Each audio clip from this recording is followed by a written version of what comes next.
On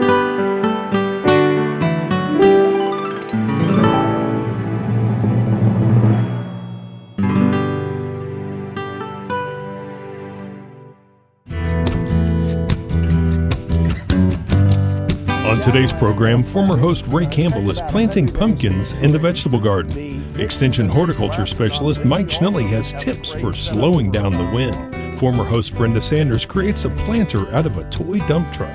Extension entomology specialist Eric Rebek helps manage wood boring insects. And Barbara Brown prepares an asparagus and strawberry salad.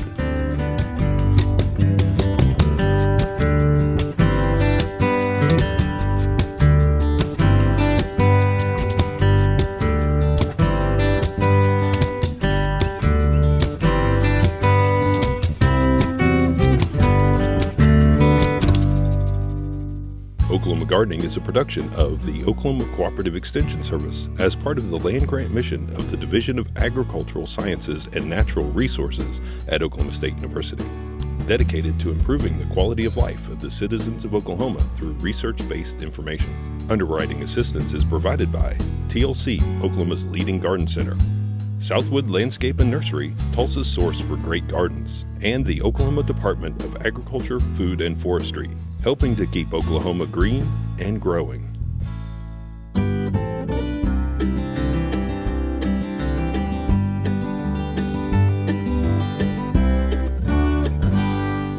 You know, if you've got a garden with plenty of space, pumpkins are a fun thing to grow. Or really, if you have kids in the family, you don't really need a big space because they'll want a pumpkin. No one can get more joy than a child growing his own jack-o'-lantern pumpkin. Well, today I don't have a lot of space left in my garden, in my ground bed, but I am going to plant some pumpkins. You know, many people plant their pumpkins early in the season, about the time they plant squash, which is okay. They can grow then, but they might also mature in August or early in the season when you have to care for them after they've been harvested in the heat of the day. So I like to grow my pumpkins so they will get ripe about the last of September or the 1st of October as the days are getting cooler and we're moving into the Halloween season. Most pumpkin varieties take about 100 to 120 days to mature. And so sometime between the middle of June and the end of June is an ideal time to plant pumpkins in the garden. We need to keep in mind that pumpkins are have a very, very extensive root system. And so we want to be sure that the ground is very fertile and the soil is loose and friable so those roots can spread. I have tilled up this area, raked it down smooth, and I have already incorporated a good liberal application of a complete fertilizer. Actually, I use 13-13-13 in my garden. You might also use something like manure or compost or a good organic matter by incorporating 3 to 4 inches into the soil. But even though I have already fertilized, I'm going to go ahead and put a little bit of additional fertilizer just right around the area where I'm going to grow my pumpkin seedlings and mix that in well. I'm planting my pumpkins in what's called a hill. That doesn't necessarily mean a mound in the soil. A hill is it's just a horticultural term for pumpkin or for seeds that are put in a circle or in a small area of about 4 to 5 seeds per area throughout in the garden area. So today I'm planting the first variety of pumpkin I'm planting is the Casper. That's a white pumpkin, a very popular pumpkin. I'm going to put about 5 or 6 seed sort of in a circle here, 1 inch to 1.5 inches deep. And then it'll take 5 to 7 days for these seed to mature, or to germinate and to come up. And then I will thin those to the 2 most vigorous seedlings that I've got and allow about 2 seedlings per hill to go ahead and mature. I'm putting my label on there, Casper, and today's date. And now, because it is going to be getting warm and the soil is going to begin to dry out, I'm just going to lightly cover those with some straw just to keep it moist and keep the soil a little bit cooler. Then I'm planting my next variety, giving about 6 to 7 feet between hills. And the next variety that I'm going to plant is a variety called Jack-o'-lantern. Jack-o'-lantern is actually your standard pie-sized pumpkin, or a pumpkin that can be used very well for either pies or for jack-o'-lanterns, of course, or just for decoration.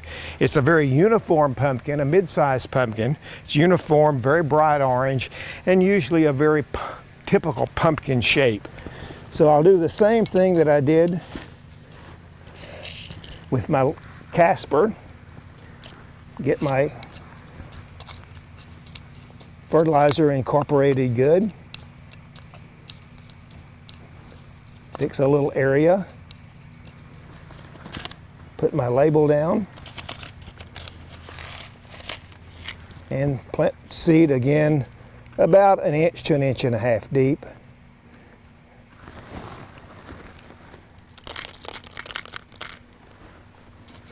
And then once again, I'll cover those over with a little bit of straw. Then my last pumpkin that I'm going to plant is one that I've grown before, and actually I really enjoy growing this pumpkin just for the fun of it, and that is the Big Macs.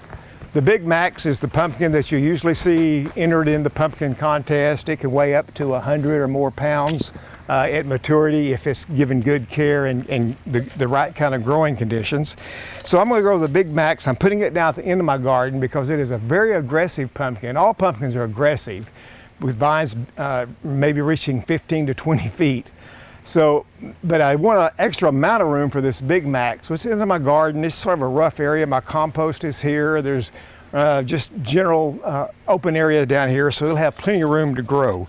But the Big Macs is one that I really enjoy growing. It's just a fun pumpkin to grow. But you grow it just like any of the others. I put down my fertilizer, mix it in good. Make me a little circle where I can plant my seed.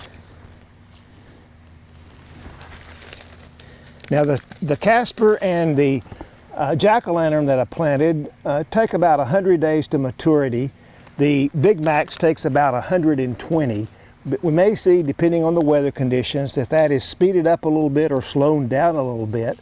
But that doesn't really matter, because if these get ripe somewhere around late September, early October, I'm in good shape for both Halloween and for fall decoration. So, you know, pumpkins are another one of those fun things to grow in your garden. If you've got any space at all for a pumpkin plant, I'm going to recommend that you plant one this year just for the fun of it.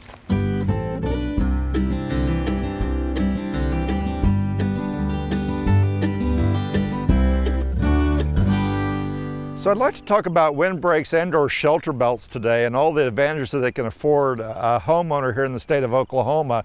And over here you can see a well-established windbreak of a combination of pines and then deciduous trees on the other side. So the composition of the windbreak in a perfect world, I see it as 3 rows. Your first row would be some type of a native pine, or don't put all your eggs in one basket and break up the native pines in light of some of the pine diseases and other challenges we have here in Oklahoma. Then the second or middle or the intermediate row would be a large deciduous shade tree perhaps. Again, it can be all one species, or if you want to ward off potential disease and or insect problems that are at this point unforeseen, you could diversify that deciduous tree plant as well. And then lastly, go in with a large shrub type planting, which would be your third and final row, which would really give you a nice mixture of plant materials, but also the ultimate buffer in terms of breaking the wind. And what this would do for us is obviously break the wind, redirect the wind, but also give us energy conservation, wind control, dust mitigation, noise control, privacy, obviously, as well as some other benefits. And then last but not least, you also then have a great setup for wildlife habitat. So I'd also like to remind the consumer that although windbreaks and shelter belts are a considerable amount of time and preparation and forethought to do them well, the benefits over the years are quite substantial. So all of the advantages that I listed earlier, the wildlife conservation, habitat corridor, the dust mitigation, the noise, all those are great, but it's also nice to keep in mind that if you look at your highest row of trees in your windbreak and take that times 10 to 15, that's the area of land that's literally protected by that windbreak at maturity. So you start to do the math, you can really protect a large tract of land with a 10 to 15 year investment of trees coming up to their near mature height. Because in Oklahoma we have wind 8 days of the week, I think it behooves all of us to think about one of these windbreaks or wind shelters in our landscape. Again, it's all about forethought, planning. It takes time clearly to get these up to the mature height. But again, with a little bit of patience, you get those advantages that I talked about earlier. And again, the highest row of trees, you multiply that times 10 up to 15, and that's the area or tract of land that you've now protected with your earlier investment, that last 10 or 15 years while you're waiting for those trees to mature. So windbreaks are a smart move any way you slice it here in the state of Oklahoma.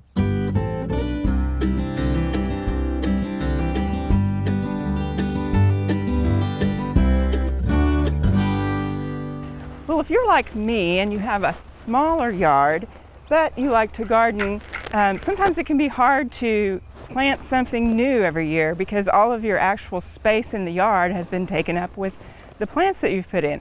But that's where container gardening is great. And I absolutely love container gardening. And the other way to mix it up is to look around for things that you have that are more unusual containers and not just using pots. And one of the things that we found, my husband was cleaning out, and sadly, my son has outgrown his Tonka truck. And it is by far the best toy that was ever made. It's had great use, but it's time to retire it, but we just couldn't get rid of it.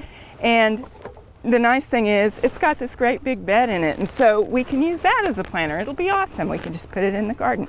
So pretty much it was ready to go, except that we needed to add some drainage. So we just put some holes in here, and then it is kind of shallow, and so I'm going to use some plants. I'm going to use succulents in here because it's okay if it dries out.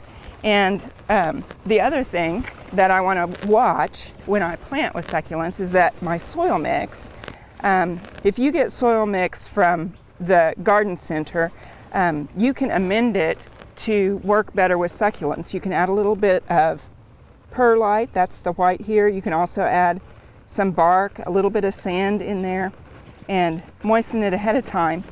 You want to stay away from the mixes that have those moisture beads in them because it may end up keeping your potting mix a little too moist for succulents.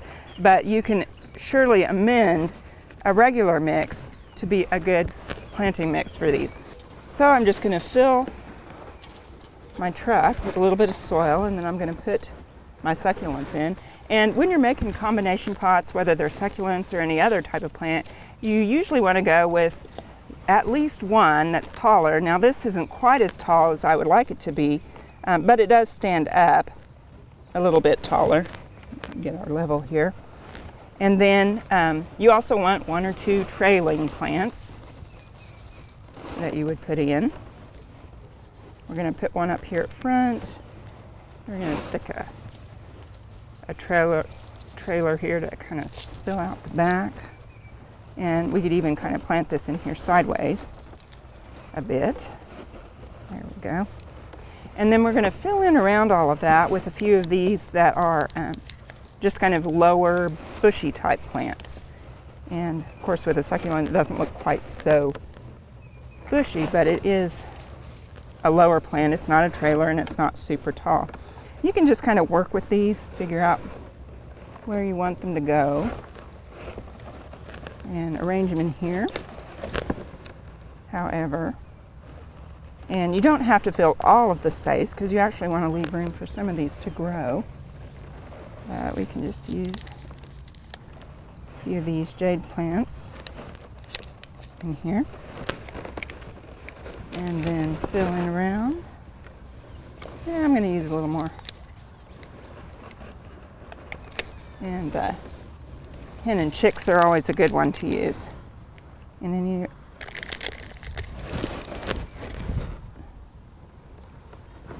okay. And then we're going to fill in. Now be sure, as you're planting these, oddly enough, succulents, which are such tough plants, you actually have to handle them kind of gently, even though these don't have thorns. But once you've got it all planted here, you can just water in, and that will actually cause the soil to settle a bit, and then you can fill in around it as you need to. So this is a fun project, kind of a way to mix up your container gardening, and also you can do it with your child that's getting rid of toys, and if he's like mine, he doesn't want to get rid of any toys anyway, so they'll enjoy finding a new use for their favorite toys.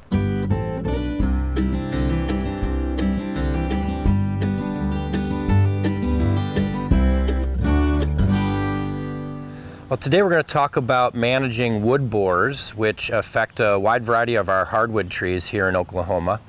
And the number one thing to keep in mind with managing wood borers is prevention. We want to try to maintain tree health from the beginning when we put that tree into the ground, and thinking ahead of growth habits and requirements for keeping that tree healthy, irrigation, fertility. Because a tree that is healthy tends to be less attractive to a wide variety of our wood boring species, especially our native wood borers. They really focus in on stress volatiles, on chemicals that tree produces, signaling that it's not healthy, that it's stressed out. So when we go through periods of drought, for instance, those trees will put out a chemical signal into the air that these wood boring species really hone in on. And it helps them find that tree that's kind of struggling, and gives them the go-ahead to and attack that tree. And so we want to try to reduce that stress and kind of mask that chemical signature that's in the environment, and reduce any problems that might happen subsequently as a result of that stressing event. So what do we do when we have wood borers in the tree? There's usually only one resort, and that's going to be chemical control at that point. So prevention failed us. We were unable to keep the tree healthy for whatever reason, and we now have a problem with the wood borers that are inhabiting that tree.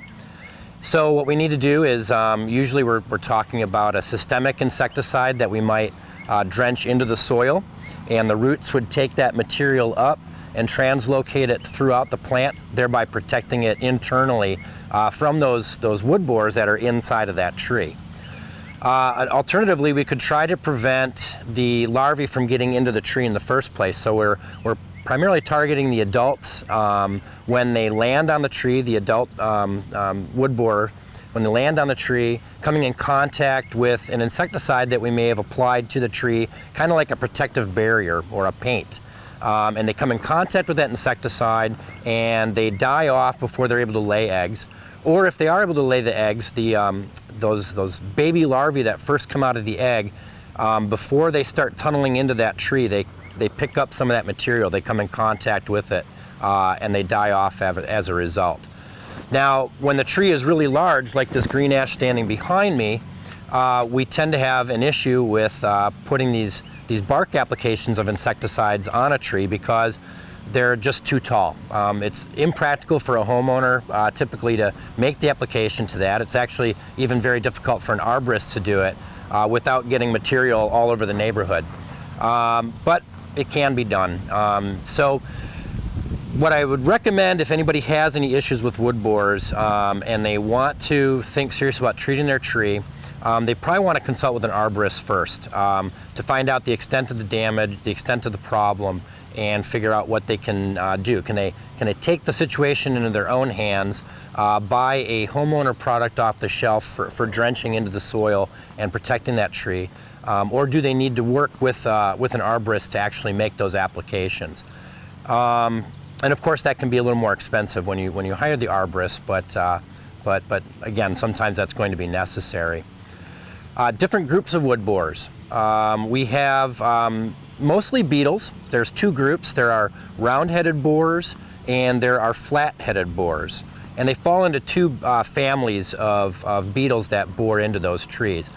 Other wood borers include clearwing moths and a few other moth families where the larvae, the caterpillars, are actually wood boring, and they get into that tree.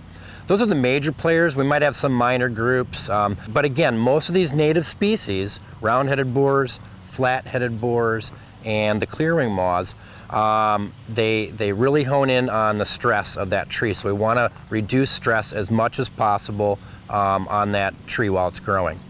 So how do you know you have a problem with wood borers in the first place? There's a few indications that a tree will show some symptoms. First and foremost, you'll start to see dieback in a tree. That's usually the first indication. You notice the tree is not doing well. So you have a few branches die off over the course of the growing season, and maybe subsequent years it gets worse and worse. So that's a good indication. Next thing you want to look for are the presence of exit holes. And exit holes are where the adult beetle or moth has emerged from that tree, that adult wood borer, after it has completed its development inside of that tree. And round-headed borers tend to leave behind round holes of various sizes. They might be even oval in shape.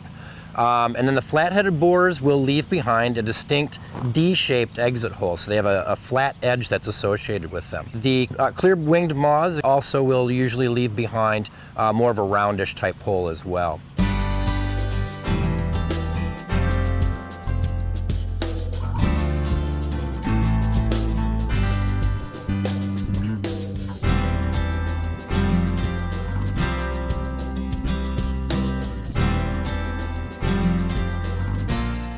Today I'm doing strawberry and asparagus salad. These are two of my very most favorite types of spring produce. So first of all, we're going to make a sauce with it. So I'm going to start with 1 tablespoon of white wine vinegar, and we're going to cook this just until it comes to a boil. So I'm going to get the heat going on under this.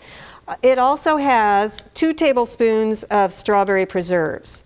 Now, the thing that you need to remember as you're cooking this down is that because it's preserves, it's not going to completely dissolve. There's going to be pieces of strawberry, and maybe I'm only speaking from experience here, but that's what happened to me. Also have a 1.5 teaspoons of Dijon mustard. You could use a spicier mustard with this too. I probably wouldn't use a honey mustard because you already have enough sweetness in this with the strawberries and the strawberry preserves. But you could use a spicy mustard or a brown mustard in place of the Dijon if you chose. And also just a little bit of about 1/4 teaspoon of kosher salt, and that's to kind of counteract and enhance the flavors of those sweet things that are in there already.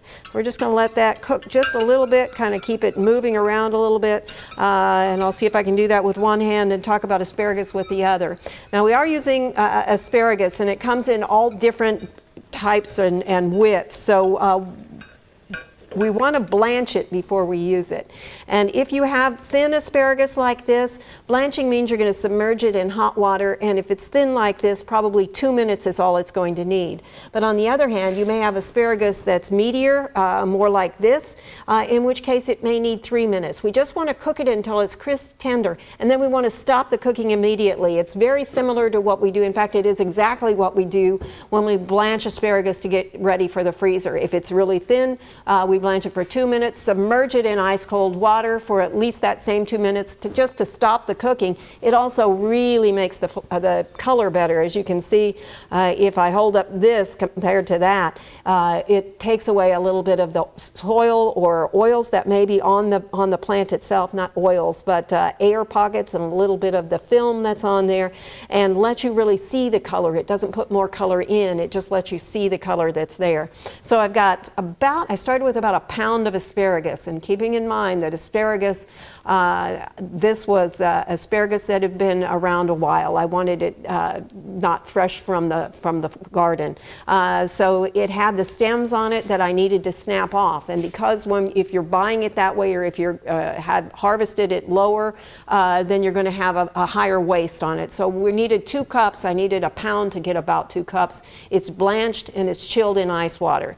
And I've got about an equal amount of strawberries here.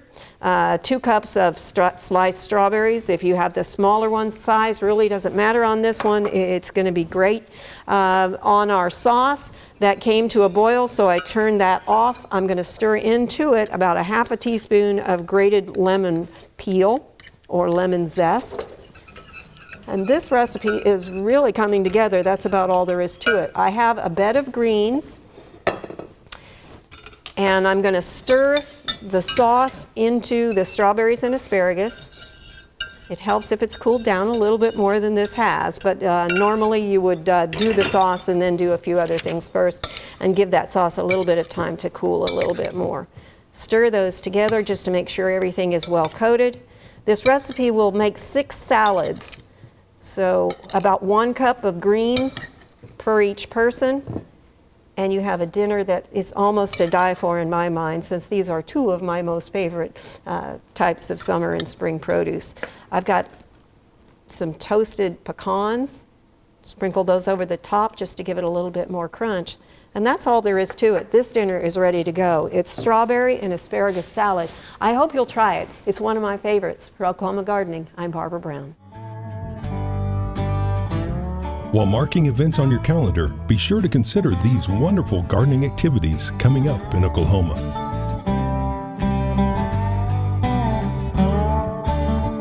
Next week, Extension Stormwater Specialist Jason Vogel harvests rainwater. OSU's Camp Turf students create bonsais. Ray Campbell has an update on his container vegetable garden. And Extension Entomology Specialist Eric Rebek and Jackie Lee battle the insects in our squash plants and our peach trees. So join us then for more TV You'll Grow to Love. To find out more information about show topics, as well as recipes, videos, articles, fact sheets, and other resources, including a directory of local extension offices, be sure and visit our website, oklahomagardening.okstate.edu. And we always have great information, answers to questions, photos, and gardening discussions on your favorite social media as well. Join in on Facebook, Twitter, and Instagram. You can find this entire show and other recent shows, as well as individual segments on our Oklahoma Gardening YouTube channel. And tune in to our OK Gardening Classics YouTube channel to watch segments from previous hosts. Oklahoma Gardening is produced by the Oklahoma Cooperative Extension Service as part of the Division of Agricultural Sciences and Natural Resources at Oklahoma State University. The Botanic Garden at OSU is home to our studio gardens, and we encourage you to come visit this beautiful Stillwater jewel. We wish to thank our generous underwriters, TLC Garden Centers, Southwood Landscape and Garden Center, and the Oklahoma Department of Agriculture, Food, and Forestry. Additional support is provided by Pond Pro Shops, Greenleaf Nursery and the Garden Debut Plants, and the Oklahoma Horticultural Society.